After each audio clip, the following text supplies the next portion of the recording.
أما بعد فأعوذ بالله من الشيطان الرجيم بسم الله الرحمن الرحيم ألف لام را كتاب أنزلناه إليك لتخرج الناس من الظلمات إلى النور بإذن ربهم إلى صراط العزيز الحكيم. وقال النبي صلى الله عليه وسلم خيركم من تعلم القرآن وعلمه أو كما قال عليه الصلاة والسلام. سب سے پہلے تو آج کی اس محفل کے روئے روا محترم جناب ملک احمد علی صاحب، ملک عبداللہ صاحب، ہمارے بزرگ محمد اکبر صاحب اور جتنے حضرات اس مسجد کے ساتھ کام کرنے والے ہیں اہل محلہ، ان تمام حضرات کو دل کی طرف سے، دل کی عطا گہرائیوں سے مبارکباد کہ اللہ رب العزت نے اس مسجد میں قرآن مجید کو سنانے کی، سننے کی ایک مرتبہ پھر اپنی زندگیوں میں توفیق عطا میں بارہا یہ بات جمعے کے اندر یا ویسے بیان کے اندر یہ بات کہتا ہوں کہ اللہ رب العزت کا شکر ادا کرنا چاہیے کہ اس رب نے ہمیں ایک مرتبہ پھر رمضان گزارنے کی توفیق ہے، ورنہ کتنے ہمارے اپنے تھے، کتنے ہمارے ساتھ بیٹھ کے کھانے والے تھے، کتنے ہمارے ساتھ جو ہے وہ گپے مارنے والے، سیر سپاٹا کرنے والے تھے، کتنے ہمارے ساتھ عبادت کرنے والے، ہمارے ساتھ کاروبار کرنے والے تھے، جو آج اور اس رمضان کو نہیں پا سکتے۔ کتنے ایسے ہیں کہ جن کو ہم نے اپنے ہاتھوں سے قبر کی مدار میں اتارا، کتنوں پہ ہم نے خود مٹی ڈالی، کتنوں کو ہم نے خود جو ہے وہ کفن دفن دیا۔ اس پہ اللہ کا شکر ادا کرنا چاہیے کہ اللہ نے ہمیں اپنی زندگیوں میں اپنے اوقات کے اندر ایک مرتبہ پھر رمضان المبارک کی بہاریں دیکھنے نصیب کی۔ اس پہ اللہ کا شکر ادا کرنا، کیا کرنا چاہیے؟ شکر ادا کرنا۔ جتنی آواز اس مائک کی ہے کم از کم اتنی آواز تو آپ کیا ہونا چاہیے، کیا کرنا چاہیے؟ مائک سے زیادہ آپ کی آواز آ رہی ہے، کوئی بات نہیں، نئی نئی مسجد ہے، آہستہ آہستہ ہو جاتا ہے۔ الحمدللہ آج آخری رات ہے اس رمضان المبارک۔ وہی بات ہے کہ نہ جانے ہمیں آئندہ سال یہ برکت نصیب ہو یا نہ جانے، کوئی نہیں جانتا، مالدار کیا، غریب کیا، بڑا کیا، چھوٹا کیا، اپنا کیا اور پرایا، اس بارے میں کوئی نہیں جانتا کہ آئندہ سال مجھے رمضان نصیب ہونا ہے یا نہیں۔ لیکن اللہ سے یہ دعا کرنی چاہیے کہ اللہ جو ایام انہیں رمضان میں گزارنے کی توفیق دی ہے، جو وقت گزارنے کی توفیق دی ہے، اللہ اس کو اپنی بارگاہ میں قبول کرے۔ آپ ایک طرف ذرا دھیان کریں گے تو مختصر سی بات کریں گے، زیادہ لمبا تھوڑا بیان نہیں کریں۔ جو وقت ملا ہے اس پہ اللہ کا شکر ادا کرتا ہے۔ فرمایا جب بندہ اللہ کا شکر ادا کرتا ہے تو اللہ اس کو اور زیادہ نوازتا ہے۔ جب بندہ شکر ادا کرتا ہے اللہ اس کو اور زیادہ نوازتے ہیں، اور جو ناشکری سے وقت گزار دیتا ہے اور اپنے ایام کو گزار دیتا ہے، فرمایا اللہ پھر اس پہ جو ہے اور زیادہ تنگیوں کو لے کے آتا ہے۔ یہ قرآن ایسی برکت والی کتاب ہے کہ جن حضرات نے اس قرآن کو پڑھا، جنہوں نے سنا اور جو اس پہ عمل کر رہے ہیں اور کرتے رہتے ہیں، فرمایا اللہ نے ان کی زندگیوں کو سنوارا ہوا۔ اس سے زیادہ برکت کی بات کیا ہوتی ہے؟ ہمارے عرف کے اندر ہم تو آج جو ہے وہ حافظ صاحب کو ایک بڑا چھوٹے درجے کا سمجھتے ہیں، ہم سمجھتے ہیں کہ یہ ہمارے سامنے کیا ہے، لیکن اللہ رب العزت نے وہ مقام عطا فرمایا ہے کہ اللہ مصلی رسول پہ کھڑے کر کے سب کو پیچھے کھڑا کر کے بتاتے ہیں کہ دیکھو اس کی عظمت تم سب سے زیادہ ہے۔ وجہ کیا ہے؟ فرمایا وجہ یہ ہے کہ اس نے قرآن مجید کو اپنے سینے میں سمایا ہوا ہے، وابستہ کیا ہے، قرآن کے ساتھ یہ لگا ہوا ہے۔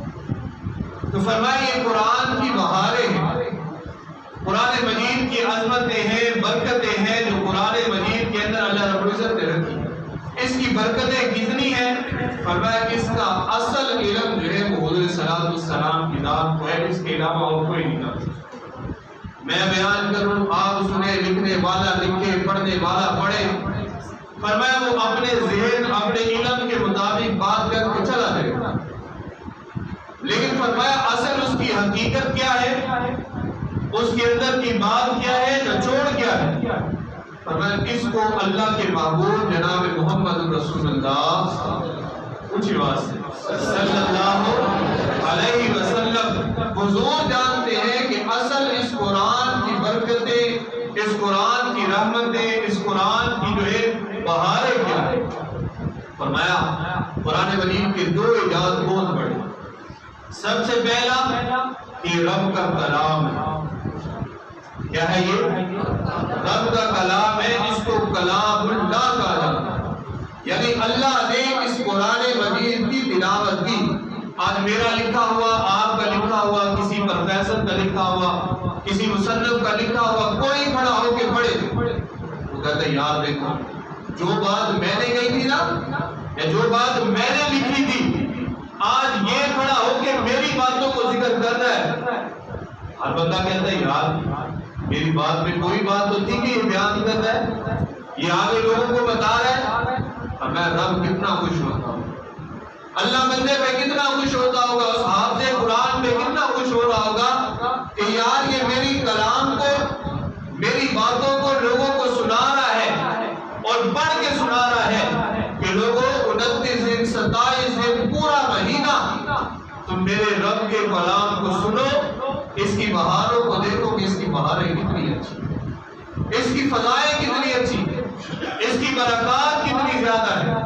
فرمایا پہلا اعجاز یہ کلام اللہ، اللہ رب العزت نے اس کو تلاوت کیا اور اللہ رب العزت اس کو تلاوت کریں گے۔ دوسرا اعجاز فرمایا اس قرآن مجید کا دوسرا اعجاز، فرمایا اس کو جناب محمد رسول اللہ صلی اللہ علیہ وسلم نے خود اپنی زبان مبارک سے بیان کیا۔ اس سے زیادہ اس قرآن کی اور عظمت کیا ہو؟ وہ میٹھے منہ والا نبی، محبوب نبی، جس کے لیے اللہ رب العزت نے ساری کائنات کو بنایا، وہ خوبصورت نبی جس کے بارے میں حسان فرماتے ہیں وَأَحْسَنُ مِنْكَ لَمْ تَرَ قَطُّ عَيْنِي وَأَجْمَلُ مِنْكَ لَمْ تَلِدِ النِّسَاءُ خُلِقْتَ مُبَرَّأً مِنْ كُلِّ عَيْبٍ كَأَنَّكَ قَدْ خُلِقْتَ كَمَا تَشَاءُ مختصر پورا اثر۔ فرمایا نہ اس سے پہلے ایسے تھا نہ اس کے بعد کوئی ایسا، ایسا بہترین اللہ نے نبی اس امت کو عطا کیا۔ تو اس قرآن مجید کا اعجاز ہے کہ اس قرآن مجید کو تلاوت کرنے والے جناب محمد رسول اللہ صلی اللہ علیہ وسلم کی ذات مبارک، حضور علیہ السلام کی ذات مبارک نے اس قرآن مجید کی جو ہے وہ تلاوت کی۔ تو حافظ صاحب، قاری صاحب جو مصلی رسول پہ کھڑے ہو کے تلاوت کر رہے ہیں، ان کو مبارک ہو، وہ اللہ کی سنت پہ بھی عمل کر رہے ہیں اور حضور صلی اللہ علیہ وسلم کی سنت پہ بھی عمل کر رہے ہیں۔ اس سے بڑھ کے فرمایا فرشتوں کے امام، فرشتوں میں ایک سردار مقام رکھنے والا جبرائیل علیہ السلام، فرمایا وہ خود حضور صلی اللہ علیہ وسلم کے پاس تشریف لاتے، حضور کو تلاوت سناتے، حضور ان کو تلاوت سناتے۔ فرمایا یہ ساری کی ساری باتیں، یہ سارے کے سارے طریقے کس کے ہیں؟ فرمایا یہ اسی وجہ سے ہے کہ قرآن مجید کی برکتیں ہیں، قرآن مجید کی رفعتیں ہیں، اور قرآن کتنی برکت والا ہے، قرآن مجید کتنی عظمتوں والا ہے۔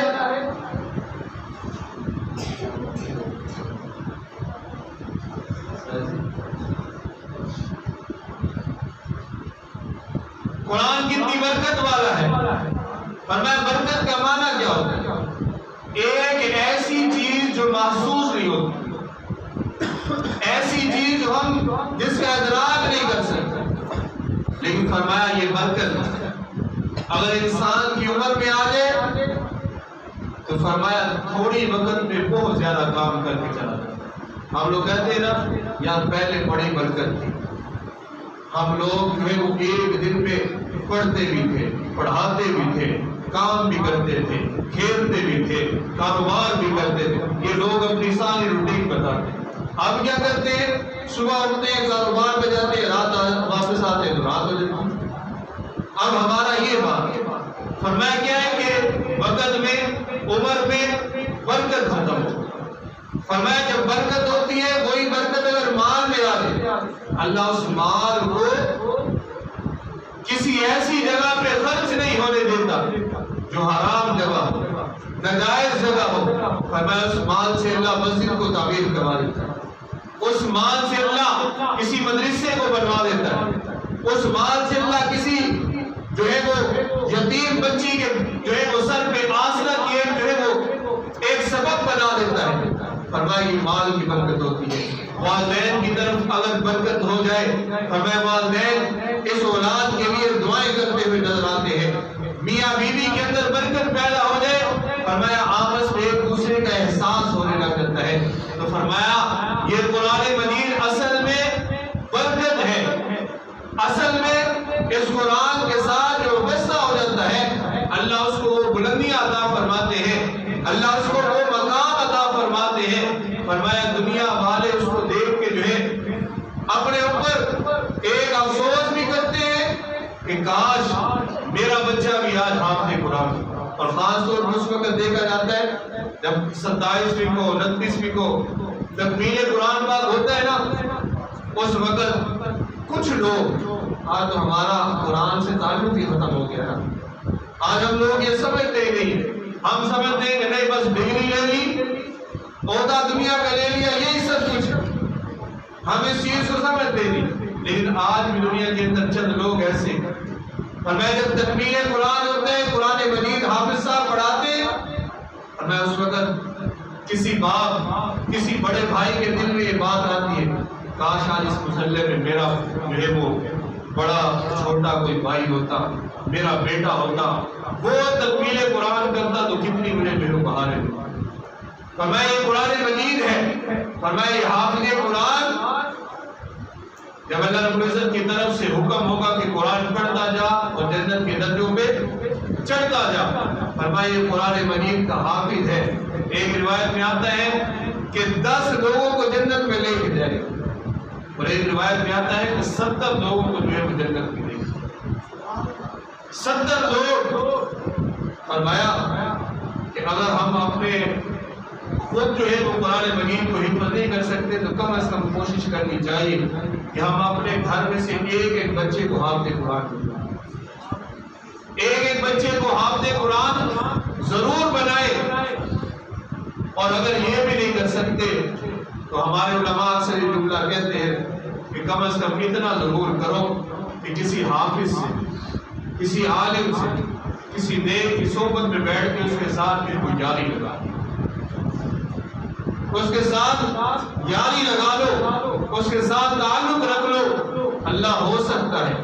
اور اللہ کے گھر میں امید ہے کہ اللہ اس نیک آدمی کی برکت سے، اس حافظ کی برکت سے، اس عالم کی برکت سے اللہ تمہیں جو ہے اس کے ساتھ جنت ملے گا۔ لیکن آج ہمارا معاملہ کیا ہے ملک صاحب مولانا؟ آج ہمارا معاملہ کیا ہے؟ جو ہمارے پیچھے والے نمازی ہوتے ہیں نا، وہ ایک جملہ کہتے ہیں، جملہ کیا کہتے ہیں؟ اگر مولوی بخشیں گے جیسے ہم نہیں بخشیں گے۔ ہوتا یہ ہمارے پیچھے نماز پڑھنے والے باہر بیٹھ کے بات کیا کر رہے ہیں، اور مولوی بخشیں گے نا، اسی تو بھی بخشیں گے۔ ایک طرف یہ جملے کر رہے ہوتے ہیں، دوسری طرف کیا کہہ رہے ہوتے ہیں، دوسری طرف یہ باتیں کر رہے ہوتے ہیں. یار اگر حافظ صاحب نہ ہوئے تو ہمیں نماز کون پڑھائے گا؟ دنیا کے سٹیئرنگ پہ دنیا کی آگے جو ہے.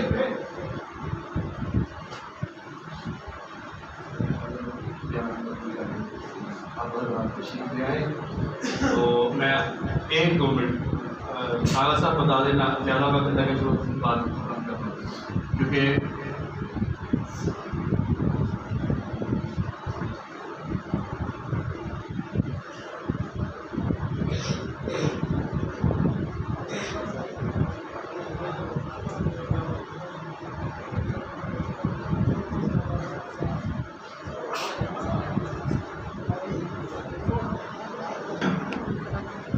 قرآن مجید کے ساتھ جو بندہ وابستہ ہوتا ہے اللہ اس کو بہاریں دیتا ہے، اللہ اس کو عظمتیں دیتا ہے، اللہ اس کو فضیلتیں دیتا ہے. یہ قرآن مجید کا اعجاز ہے. جس بندے نے قرآن مجید کے ساتھ اپنے آپ کو وابستہ کیا، قرآن مجید کے ساتھ جڑا، اللہ رب العزت اس کو دنیا بھی عظمت والی دے دیتا ہے، بہاروں والی دے دیتا ہے، اور اس کے لیے آخرت بہت ہی بہار ہوتا ہے. فرمایا قرآن مجید کا اعجاز ہے. ایک بندہ اس قرآن مجید کو تعصب کی عینت کو اتار کے، نفرت کی عینت کو اتار کے اس قرآن مجید کا مطالعہ کرے، اس کو پڑھے، اس کے رموز کو، اس کے اندر کے چھپے ہوئے موتیوں کو اگر ڈھونڈے. فرمایا آج بھی قرآن اعجاز رکھتا ہے.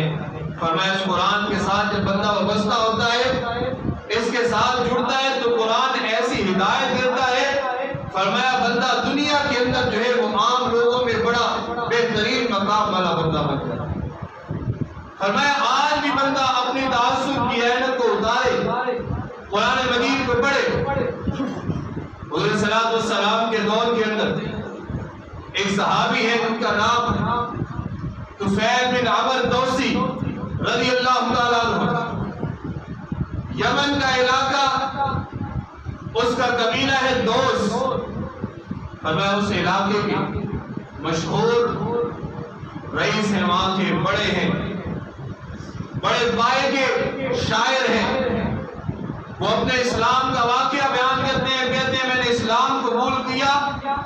اور اسلام قبول کیسے کیا؟ کہتے ہیں میں اپنے علاقے یمن سے مکہ کی طرف جیسے ہی آیا، فرمایا جیسے ہی مکہ میں پہنچا تو وہاں کے سرداران قریش فرمایا وہ آگے بڑھے، انہوں نے استقبال کیا کہ یمن کا رئیس آیا ہے، بڑا آیا ہے، ہم اس کا استقبال کرتے ہیں. فرمایا انہوں نے بڑا اچھا استقبال کیا. استقبال کرنے کے بعد ایک بات کہنے لگے طفیل تو بڑا سمجھدار ہے، بڑی جان پہچان رکھنے والا ہے، شاعر آدمی ہے. ہم تجھے ایک ہی بات کہتے ہیں، ایک ہی تجھے نصیحت کرتے ہیں، اس بات پہ عمل ضرور کرنا، ورنہ یاد رکھنا یہاں پہ ایک شخص ہے. اب وہ نصیحت کیا کر رہے ہیں؟ کہتے ایک شخص ہے جس کا نام محمد ہے صلی اللہ علیہ وسلم، جس کا نام محمد ہے، اور وہ اپنے آپ کو نبی کہتا ہے، دعویٰ نبوت کا کرتا ہے. اگر تو نے اس کا کلام سنا نا، اگر تو نے اس کا قرآن سنا، اس سے بات کی، اس سے وابستہ ہوا، تو یاد رکھنا اس نے ہماری جماعت کو منتشر کر دیا ہے. جو اس کی بات کو سنتا ہے، بھائی بھائی کا نہیں رہتا، باپ بیٹے کا نہیں رہتا، بیٹا باپ کا نہیں رہتا، آپس میں تعلقات ختم ہو جاتے ہیں. اس کی بات کو نہ سننا. حضرت طفیل عمر بن دوسی رضی اللہ تعالیٰ عنہ فرماتے ہیں کہ میں نے جب ان کی باتیں سنی، میں نے کہا پتہ نہیں کتنی خطرناک بات کرتا ہے، کتنا اس کی زبان کے اندر اثر ہے کہ جو سنتا ہے اس کا دیوانہ ہو جاتا ہے، اسی کا ہو کے رہ جاتا ہے. دیکھیں کفر نے کتنی محنت کی تھی حضور صلی اللہ علیہ وسلم سے دور رکھنے کی. لوگ طفیل خود ہی کہتے ہیں، صحابی کہتے ہیں کہ میں نے اپنے کانوں کے اندر روئی ڈال کے جو ہے جب بھی جانا ہوتا، کہیں باہر نکلنا ہوتا، کسی سفر میں جاتا، مکہ میں گھومتا پھرتا، تو اپنے کانوں کے اندر جو ہے وہ روئی ڈال کے جو ہے وہ چلا جاتا، یہاں تک کہ کعبے کے اندر بھی جاتا، کعبے کے گرد گھومتا، چکر لگاتا یا وہاں پہ جاتا، تو فرمایا اپنے کانوں کے اندر جو ہے وہ روئی ڈال کے جو ہے وہاں پہ چلتا۔ فرمایا یہ دور تھا، فرمایا جب اللہ ہدایت دیتا ہے، جب اللہ دل کو پھیرتا ہے، طفیل فرماتے ہیں اللہ نے میرے دل کو پھیرنا تھا، ایمان میں نے قبول کرنا تھا، میں نے اسلام کا جو ہے وہ دامن تھامنا تھا۔ فرمایا ایک دن میرے دل میں بات آئی، طفیل تو نے بڑے بڑے شاعروں کا جو ہے وہ ان کا بیان سنا ہے، ان کے جو ہے وہ اشعار سنے ہیں، ان کی جو ہے وہ باتیں سنی ہیں، اس کی بات سن کے تو دیکھ کہتا کیا ہے؟ فرمایا میں ایک دن کعبے میں داخل ہوا تو دیکھا حضور صلی اللہ علیہ وسلم جو ہے وہ نماز پڑھ رہا۔ فرمایا جو آہستہ آہستہ آہستہ آہستہ قریب ہوا، فرمایا میں نے حضور صلی اللہ علیہ وسلم کی بات سنی، کلام سنی تو میرے دل پہ اثر کیا۔ حضور تلاوت قرآن مجید فرما رہے، طفیل فرماتے میں نے اسی وقت اللہ کی قسم کھائی، کہا اللہ کی قسم، اس رب کعبہ کی قسم، یہ کلام کسی دیوانے کا نہیں ہو سکتا، یہ کلام کسی مجنون کا نہیں ہو سکتا، یہ کلام کسی ایسے بندے کا نہیں ہو سکتا۔ فرمایا میں نے جب حضور صلی اللہ علیہ وسلم کا یہ کلام سنا، رب کا کلام سنا حضور کی زبانی، فرمایا میں حضور صلی اللہ علیہ وسلم کے پاس بیٹھا، ساری بات بتائی، فرمایا آقا یہ کافر مجھے سننے نہیں دیتے تھے، روکتے تھے، چند دن ایسے ہی گزرے ہیں، لیکن آج اللہ نے میرے دل میں بات ڈالی، میں نے کہا سنو تو صحیح، اللہ کے نبی آج آپ کی زبان مبارک سے کلام سنا ہے، قرآن سنا ہے، اللہ کے نبی میرے دل میں نور پیدا ہو گیا ہے۔ ہاتھ آگے کیجئے، آج طفیل جو سردار ہے یمن کا، دوست قبیلے کا، آج آپ کے ہاتھ میں کلمہ پڑھتا ہے مسلمان۔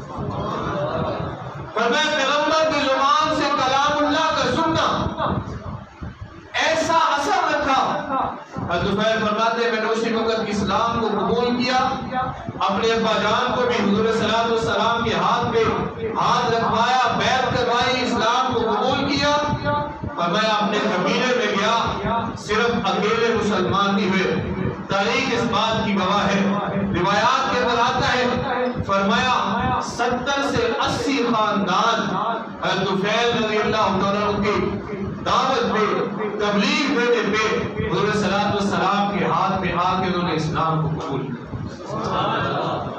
یہ پیغمبر کے زبان سے نکلا ہوا کلام ہے، قرآن مجید کی تلاوت ہے، اتنا اثر ہے اس قرآن مجید کے اندر۔ یہ قرآن آج بھی ہدایت کا بہت بڑا ذریعہ ہے۔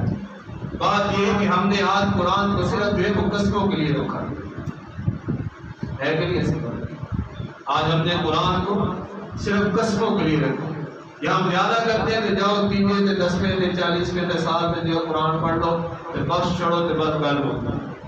آج ہم نے قرآن کو بس اسی لیے رکھا، فرمایا قرآن مجید کے رموز کو، قرآن مجید کے فوائد کو حاصل نہیں کرتے، اس کی برکت کو حاصل نہیں کرتے، اس کے بتائے ہوئے احکامات پہ ہم عمل نہیں کرتے۔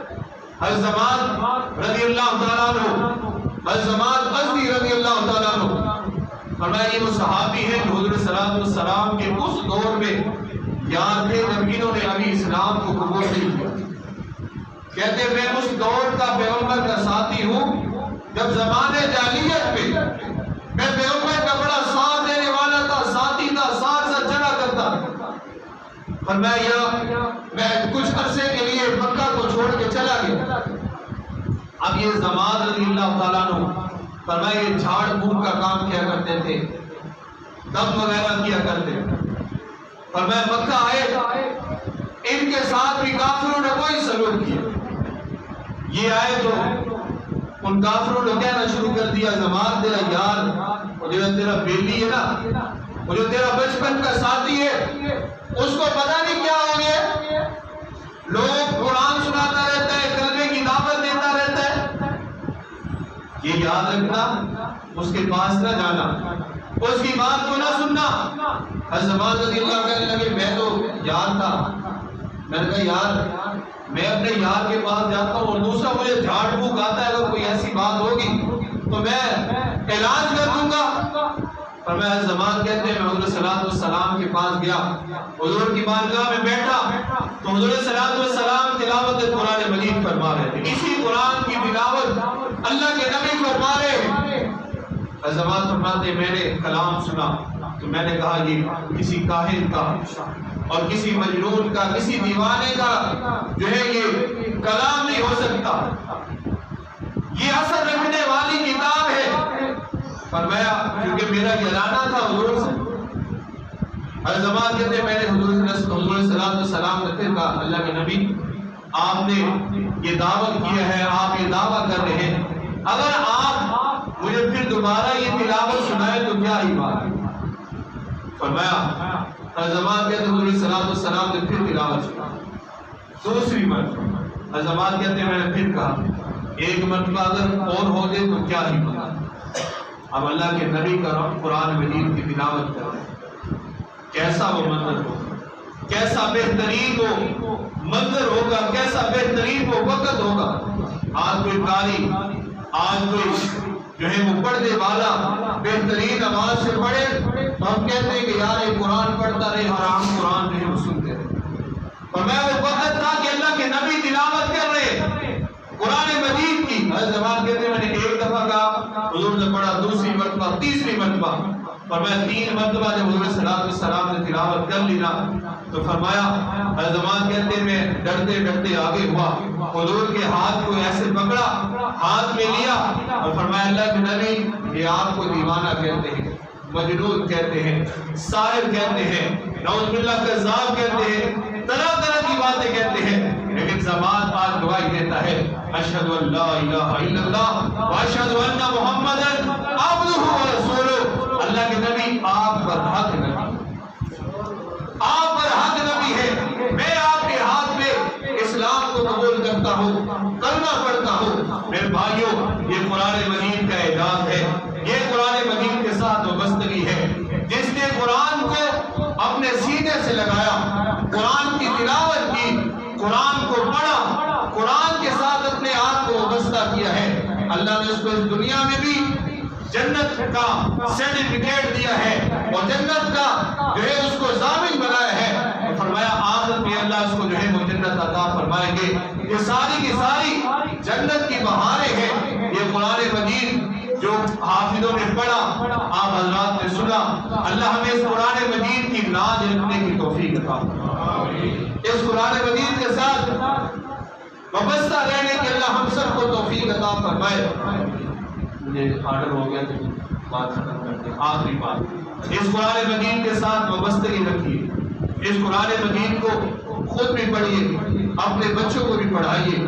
آج ہم اس قرآن مجید کی کتنی تلاوت کرتے ہیں؟ میں اگر آپ سے پوچھوں یا آپ مجھ سے پوچھیں، میں یہ بھی کہتا ہوں میں بڑی کرتا ہوں، ہم کتنی تلاوت کر لیتے ہیں؟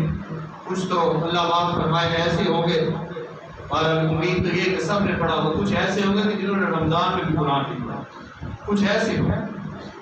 ہمارا تعلق، ہم اپنا تعلق رکھتے ہیں امام اعظم ابو حنیفہ رحمۃ اللہ علیہ سے۔ امام صاحب نے صرف رمضان میں کتنے تلاوت کیے قرآن مجید؟ 1 2 3 4 5 گنتے جائیں کتنے؟ حضرت امام اعظم ابو حنیفہ رحمۃ اللہ علیہ نے رمضان المبارک کے اندر 63 قرآن مجید تلاوت، 63 قرآن مجید۔ امام شافعی رحمۃ اللہ علیہ کے بارے میں آتا ہے، فرماتے ہیں میں نے ایک سفر کیا مدینہ سے مکہ کی طرف، فرمایا یہ سفر 16 دن کا سفر تھا، اور ان 16 دنوں کے اندر میں نے 16 قرآن مجید تلاوت کی۔